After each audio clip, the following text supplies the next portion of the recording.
This is the understanding of Step 5. Step 5 is repair, recognize, and trust your intuition, your true life's compass. This understanding will be accompanied by the frequency of 741 Hz, because 741 clears mental noise and doubt, supports self-expression and inner truth. It helps break free from external opinions and conditioning, and it activates your inner authority. It says in frequency language, I trust my voice over the noise.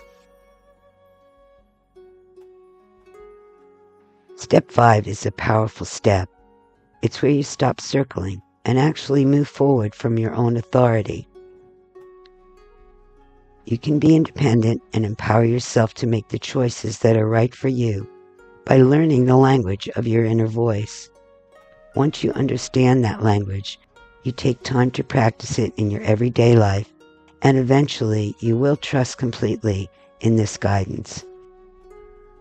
In order to listen to your intuition, you must know how to recognize it, as the subtle voice speaks in many ways through various signs. Your mental, physical, and emotional bodies play a tremendous role in assisting you in listening to your intuition. Intuition will begin its dialogue with an inspirational thought. That thought will generate a feeling that will be sensed as either a feel-good, like excitement, enthusiasm, a warm, peaceful sensation, or it can be a feel-bad. Either feeling will then be accompanied by and confirmed with multiple outer signs to assure you you're moving in the right direction or to stop your motion. What is intuition actually?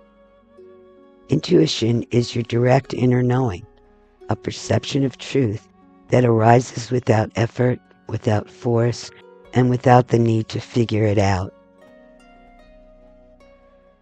It's not something outside of you. It's something that's always been within you. Everyone is intuitive. Some have had the ability nurtured and encouraged, while others were conditioned to question it, ignore it, and override it with logic. But intuition is not something you need to find. It is something you learn to recognize, listen to, and trust.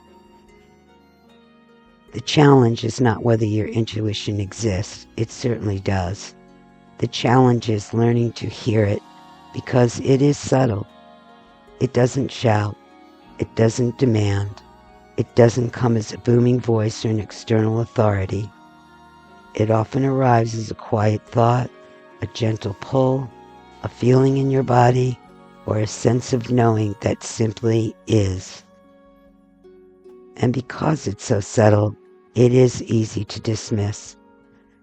Most people have been conditioned to live in the mind, constantly analyzing, calculating, and trying to guarantee outcomes.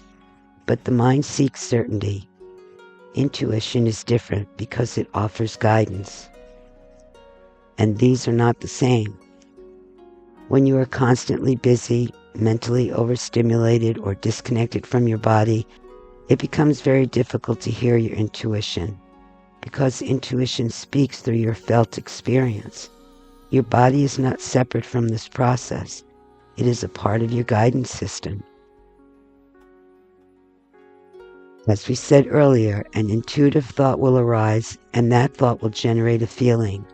That feeling will register in your body as either expansion, ease, alignment, or contraction, discomfort, and resistance.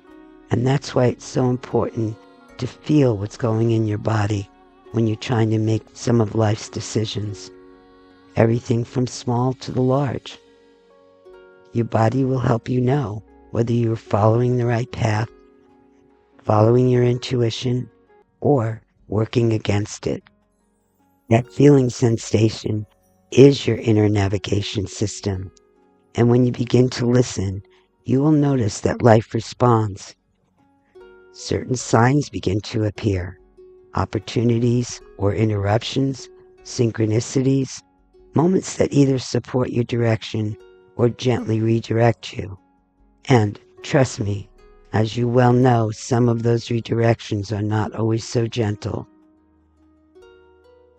But if you override your intuition, you'll recognize them as well in hindsight, realizing you felt it all along, yet you decided not to follow it. This is why so many people live in hesitation. They're seeking guarantees and waiting for certainty, and becoming paralyzed by the fear of making the wrong choice, only most often to find out they did make the wrong choice because they ignored what they were feeling and sensing to begin with. The truth is, you aren't meant to live in that way. You are not here to depend on everything outside of you to give you guarantees or certainty. You're here to return to your own inner authority so you know what step to take and in what direction in any given moment.